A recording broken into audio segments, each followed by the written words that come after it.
नमस्कार, मैं आयुषी वर्मा। आप देख रहे हैं AMTV न्यूज़। देश विदेश की छोटी बड़ी खबरों के लिए देखते रहिए AMTV न्यूज़। खबर विस्तार से।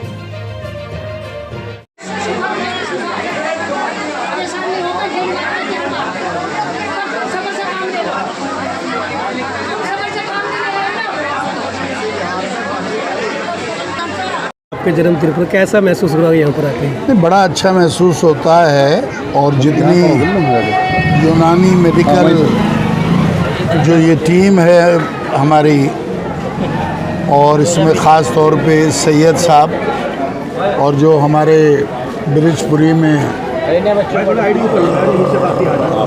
आफ्ताब भाई, इनका बहुत बड़ा कंट्रीब्यूशन है। मैं उनका शुक्रिया अदा करना चाहता हूँ। और जितने डॉक्टर्स हैं वो दूर दूर से आए हैं। और अलीम अंसारी जो हमारा यहाँ से ब्लॉक का अध्यक्ष है नेहरू विहार का, जो इलेक्शन यहाँ से लड़ा कॉरपोरेशन का, उसका बड़ा योगदान है कि तीसरे कैंप में मैं आया जो इसने लगवाया है। और मुझे बड़ी खुशी है कि हम जीतें या हारें, लेकिन लोगों की खिदमत हम करते रहें, लोगों के काम आते रहें। और मैं इसका इसलिए भी शुक्रिया अदा करना चाहता हूँ कि आज मेरा 71वां जन्मदिन है और इनका ये 71वां कैंप है। तो मैं शुक्रिया अदा करता हूँ कि इन्होंने मेरे जन्मदिन पर, मेरी पैदाइश के दिन पर ये प्रोग्राम रखा। परवरदिगार आला हम सबको तंदुरुस्ती दे और हम लोग अपने मुस्तफ़ाबाद के अंदर इसी तरह के काम करते रहें, क्योंकि ये लोगों की जो खिदमत है इसको परवरदिगार आलम अच्छा समझता है। वो मानता है कि सिर्फ पॉलिटिक्स नहीं होनी चाहिए कि हम राजनीति में हैं, अगर हम MLA हैं या कॉरपोरेशन के मेंबर हैं जब ही हम काम करें। नहीं, अगर हम हार भी गए तो हमें लोगों के सामने जाना चाहिए, उनकी तकलीफ़ों को देखना चाहिए। आज आप देख रहे हैं कितनी भीड़ लगी हुई है। इसका मतलब है कि ये सब जो कह रहे हैं कि फ्री दवाइयाँ मिल रही हैं दिल्ली के अंदर, ये सब हो रहा है, ये सब झूठ है, फ्रेब है। आज यहाँ देख रहे हैं कि ये अगर प्राइवेट लोग ना हों और ये इस तरह की ऑर्गेनाइजेशनें ना हों तो लोग कहाँ जाएंगे, पूछने के लिए कोई तैयार नहीं। तो मैं यूनानी तिब्बिया जो कांग्रेस है ऑल इंडिया की, और उनकी जो दिल्ली की जो ये ब्रांच है, उसका मैं बड़ा शुक्रिया अदा करता हूँ कि उन्होंने हमारी कॉन्स्टिट्यूंसी में ये तीसरा कैंप लगाया। और मैं अल्लाह से दुआ करता हूँ कि उनको और ताकत दे, इन डॉक्टरों को और ताकत दे कि हमारी तरफ मुस्तफ़ाबाद बहुत पिछड़ी हुई जगह है, यहाँ और भी दूसरी जगहों पर वो कैंप लगाएं। मैं उनका बड़ा शुक्रगुजार रहूँगा। आप ये मानते हैं कि हेल्थ मॉडल जो है वो दिल्ली का फेल हो गया है? नहीं, मुझे तो यही लगता है कि मुझे नहीं लग रहा, क्योंकि बहुत से मुझे लोग शिकायत करते हैं कि साहब हमें फ्री के अंदर दवाइयाँ नहीं मिल रही हैं, डॉक्टर दवाइयाँ नहीं दे रहे हैं। दवाइयाँ कहाँ जा रही हैं? अगर एडमिनिस्ट्रेशन इतना ज़्यादा कोशिश कर रहा है तो वो दवाइयाँ जा कहाँ रही हैं? डॉक्टर क्या कर रहे हैं? उन पर एक्शन लेने की ज़रूरत है। या जो हमारी अभी आप देखिए, जो हमने अपने टाइम में डिस्पेंसरी बनवाई थी शिव विहार पुलिया के ऊपर, उसकी आप हालत देखिए कि उस टाइम पर पैसा लगा था। और इस बात को मैंने मुख्यमंत्री जी को भी कहा था, मैं उनको मिला था, मैंने उनको बताया था कि ऐसे ऐसे हमारे यहाँ डिस्पेंसरी बनवाई थी हमारे टाइम के अंदर जब वालिया जी थे, लेकिन वो उसकी जर्जर हालत हो गई है।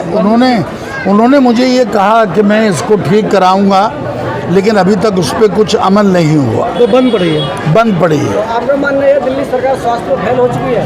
नहीं, मैं ये कह रहा हूँ कि कमियाँ हैं, उन कमियों को वो दूर करें जिससे इन लोगों की ज़रूरत ना पड़े। अगर ये सोशल ऑर्गेनाइजेशंस ना हो तो बिल्कुल ही बेड़ा गर्क हो जाएगा। अच्छा जी, जब मैं फेल की बात नहीं कर रहा हूँ, क्योंकि अगर ये फेल कहना तो बिल्कुल ही एक गलत बात होगी, लेकिन प्रॉपर वे में जो काम होना चाहिए वो काम नहीं हो रहा है। निगम में पहले अक्सर किया तो निगम में सरकार किसी और की होती थी, दिल्ली में अलग सरकार होती थी, एक दूसरे पे बरसात के मौके में आरोप प्रत्यारोप लगते थे। लेकिन दिल्ली में निगम और राज्य दोनों सरकार एक ही की है, आम आदमी पार्टी के, उसके बाद भी जलभराव की नहीं, उसमें देखिए ऐसा है कि बीजेपी के पास 15 साल से बीजेपी के पास सरकार थी, अभी वो आए हैं और मैं ये कहना चाहता हूँ कि अगली बरसात में ऐसा ना हो।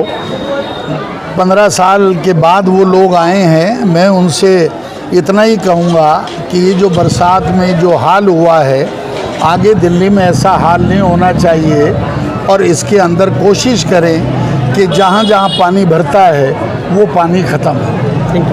जी के पूर्व विधायक जी के जन्मदिन में कैंप लगाया है, किस मकसद से लगाया ये हेल्थ कैंप? मकसद यही था, एक तो हमारे विधायक जी का जन्मदिन था और क्योंकि जब मैं यहाँ चुनाव लड़ा था तो मेरा आना जाना भी कम रहा, इसीलिए सब लोगों से मुलाकात भी हो गई और एक यहाँ बहुत ज़रूरत थी कैंप की, क्योंकि जैसे अभी बताया हसन भाई ने कि दिल्ली सरकार तो फेल ही है। अगर फेल ना होती तो इतनी भीड़ यहाँ नहीं होती और मेरा रास्ता रहेगा इनसे। और मेरा जैसे ये नया वार्ड बना था, नया इलाका था मेरे लिए, इन लोगों ने मुझे बहुत प्यार दिया था, यहाँ बहुत अच्छी वोट दी थी, क्योंकि मेरे लिए तो बिल्कुल नया था, इतना टाइम भी नहीं मिल पाया था।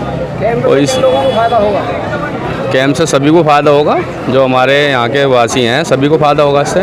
और ये सबका कैंप है, हिंदू मुस्लिम एकता सबका कैंप है। ये इतनी भीड़ दिखाई दे रही है कैंप में, क्या इस कैंप के बाद भी कोई दूसरा कैंप लगाएंगे? बिल्कुल। जिन लोगों को आज दवाई नहीं मिल पाई है वो आगे मिल लेते हैं। बिल्कुल, मैं रेगुलर अपने वार्ड में 2 महीने में 3 महीने में ये कैंप लगाता रहूँगा। अब मेरा ये तीसरा कैंप है और यहाँ से दोबारा मैंने शुरुआत करी है शक्ति विहार से। इसके बाद अगला कैंप होगा दयालपुर में, उसके बाद नेहरू विहार में, उसके बाद चंदू नगर। जैसे कि आपके इलाके में एक जो डिस्पेंसरी बताई गई थी अभी, जो पूर्व विधायक साहब ने डिस्पेंसरी बताई थी वो पूरी तरह से बंद है, उसके ऊपर आप क्या कहना चाहते हैं, क्या कार्रवाई करना चाहते हैं जिस तरीके से वो चालू हो? इसके साथ अभी बताया हमारे विधायक जी ने, मैं भी साथ था जब विधायक जी केजरीवाल से मिलने गए थे, केजरीवाल जी से, और वहाँ ये बात रखी थी कि हमने एक डिस्पेंसरी बनाई थी अपने टाइम में और वहाँ झरझर हो गई है, उस पर काम करा, उन्होंने वादा करा था, पर अभी तक कोई सुनवाई नहीं है। मोहल्ला क्लिनिक भी नहीं है जैसे कि? सब ये तो फर्जी हैं, सब बात करते हैं सिर्फ काम नहीं करते।